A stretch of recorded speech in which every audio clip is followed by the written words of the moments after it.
this is what I'm going to show you how to make in this video. I'm going to show you every individual layer and everything that goes into making a modern, powerful, hard rave techno cake.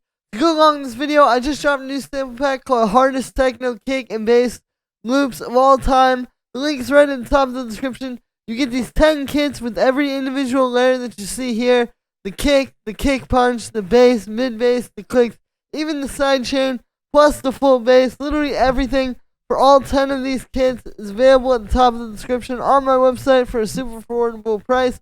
Plus you get this cake template, which you can drop in your own cakes and make this whole thing yourself as well. So it's a really, really useful pack. Again, you just heard a bunch of cakes from here.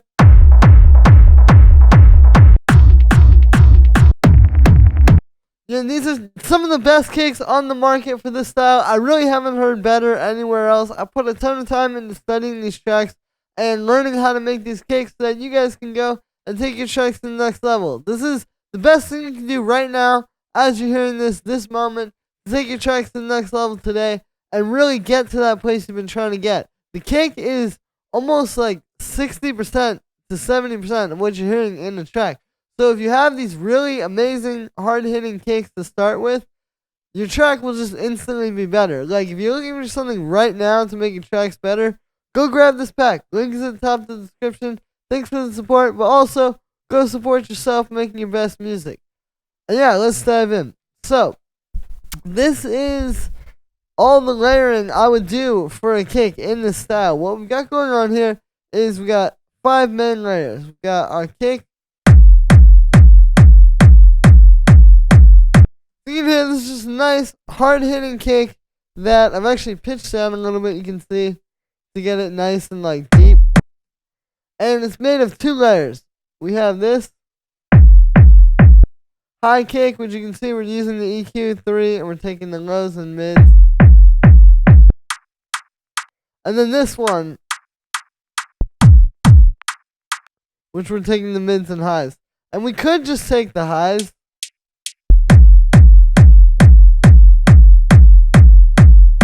but that little mids boost, that's a little thing I've noticed for this style of techno.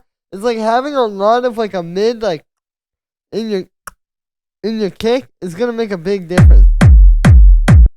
So that's why I keep it on here and on that other one and have it like really boost up that mid range because it's gonna make that super strong. Then we have the kick punch. So again, even more of like a on top of the sound there, like a. So this is made, I actually just have that high end layer of the cake. I'm high passing it again, low passing it to get rid of some of the like really stuff that would come through. And then we're using a bit of pedal to make it really hit hard. So I'll show you why we use the filtering. So here's just this, no processing. There's with pedal with no processing. So see how it's just kind of like a. Like this wouldn't really fit well with the kick. Right? So we need to high pass it so that we don't get so much low end in there and we can get a more clear sound in the distortion. And then we're going to low pass it so that the distortion isn't so like sizzly. And there you go. You put that together. You layer this on top of the main kick, and then that main kick goes from this to this. You can hear it has even more mid-range and even more of that like I was telling you that you want. Then we have the main rumble bass. Now this is made using the technique where you take a kick. In this case, it's one of the ones that I've layered in the past here. And what this is you warp it. You can do this in Ableton really easily. I don't know how you would really do this in Logic or FL Studio or something. But you warp it on complex mode. It's important. Complex is the one that sounds the best. You can experiment though. It's definitely not like every single time. But from what I've found to really get the low end out of it, you put it on complex and then max out this button. Just press it until you can't press it anymore. So the kick gets super stretched. And what happens is basically a kick is literally just like a waveform that goes like boom, like a pitch drop. And that just happens really, really fast. And it's also like a very nuanced thing, right? You know, it's not just like a boom. Like, if you ever try to make a kick with a pitch envelope on like a sine wave, and it's just like a straight, you know, high point down, kick isn't really that. It's really more like, like it's like all these little pitch modulations while it's going down, right? Why I'm telling you all of this is if you take that and stretch that out, you get that like as just a waveform. You can hear that. Like, I'll just play that.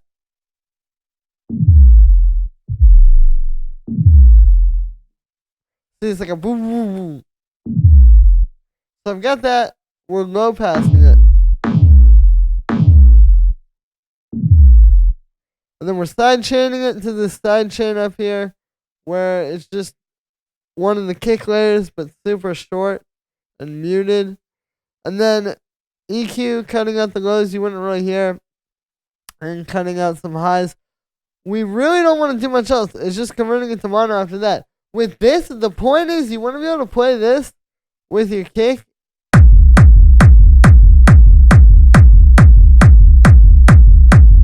And like, it's not super textured necessarily. It is pretty textured though, like already.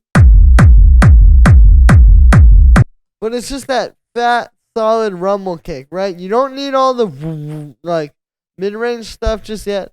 Just get the bass and the main kick really, really good together.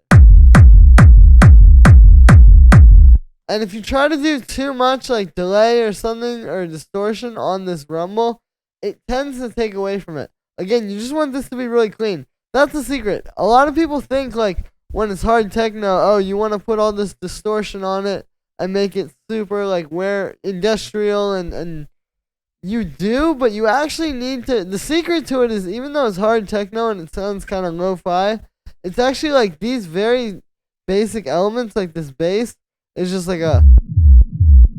You know, it's not a whole bunch of processing on that. You have to keep it clean. Just because it's hard techno doesn't mean it should be hard to hear the bass. So then we have kind of the more texture layers. We got this mid bass.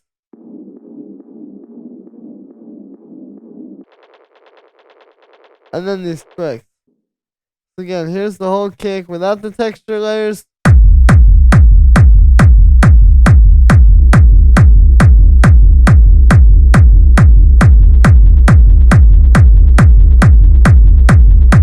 And then with them. So now you can hear what those really do, right? Because that's adding that like kind of movement and like texture to it. Because if you just have just the rumble, it sounds really solid, again, because that foundation is there. But if you only have that, it doesn't really have like when you hear the beginning of a track and it's supposedly just the kick, but it's like obviously got more texture to it and more like life. This is what's gonna make a kick unique. So the way we make these is for the mid bass, it's actually made using that same rumble.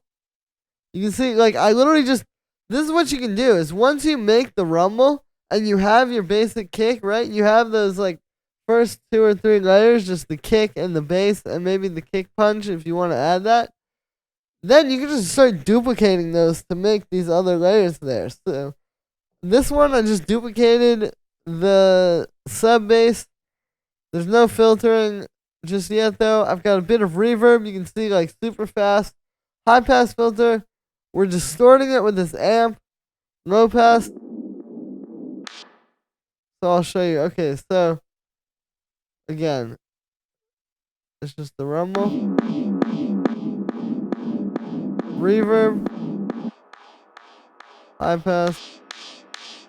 Distortion. So we're getting this like nice industrial. But it's obviously way too bright, so you wanna just low pass that a bit. So now it's just giving you that like boom, boom, boom. And really, the goal is should really just sound like it's part of the bass. Like you play this on its own and you have this like sub. And you put that on there and it just kind of comes together as one thing. But it's like way fatter than anything you would ever get if you were just using that bass to try to do both of these at once. Then we have sidechain, and then another EQ, sort of like a bandpass, but a bit more customizable. And then converting it to mono at the end. Because sometimes even the filtering, I've read, can introduce little like stereo things. And then the last layer would be the clicks. So this is made with that same kick that's being used to make the rumble. We have an arpeggiator actually. It's doing 16th notes. And I'll turn off all the processing and just show you one by one what's actually going on here. So 16th notes.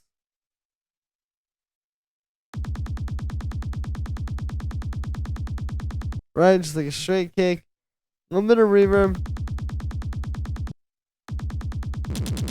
Which is apparently not doing anything, but then this boost, you can hear it just makes it nice and like crunchy.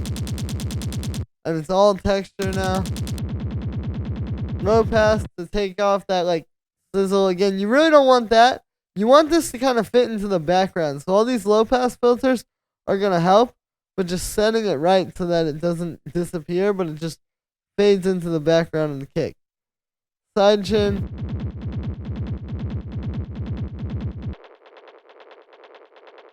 Another, again, like a band pass made with the EQ. And then just mono. Again, just making all of these with the same few kick samples. That's the best. Is like, use the kick to make this one, like whichever one you use. Let's say you're layering together like 2 or 3 of these. And just make all of these layers off of that. You'll notice it's literally just 2 samples for all of this. And you get this whole like, this whole thing off of just 2 samples. It's really not that hard. It gets overcomplicated and easy to mess up when you start trying to layer in other samples, and then you get phase issues, and the start times aren't perfectly lined up. Like this way, like for example, this kick and kick punch, using the same kick to make that second layer, and then just distorting it. Now, this is going to be perfectly lined up with this sample up here, with the top layer there. Versus if I try to use a different sample for this, it'd be really hard to get that perfect. Like, this is just going to sound a lot smoother. And that's why the whole thing sounds more cohesive. So there's that. And then again, my other best advice would be, with these two, even though it's 2 different layers, it really should just sound like one kick, right? Like, the goal is that it's really just that kick. And then that second layer, if you do it right, you don't hear that. It just is the kick. And then it's the same thing with the rumble, right? You have your rumble. But ideally, these 3 together, the rumble and then the mid bass and the clicks and whatever texture layers you do, like it just sounds like one rumble. But again, you would have such a hard time trying to get this all out of one rumble. And same deal with the kick and the kick punch. It's like, it's creating that illusion that all you're really hearing is just the kick and the rumble, like 2 layers. But it's really like so much detail there. But it's not even that hard to do. Like, I could do this in like 10, 15 minutes, like. And it's once you figure out what you're doing, it really just comes together quick. So yeah, that's gonna be it for this one, guys. Hope you enjoyed. As always, make sure to like this video as well as subscribe, and let me know what you think of this video in the comments. Like I said in the beginning, you can get my new pack, hardest techno kicks of all time, with the kick and bass loops, 10 construction groups with each one of these individual layers you saw here for all 10 of the groups as audio, plus this template. Again, these kicks are really solid.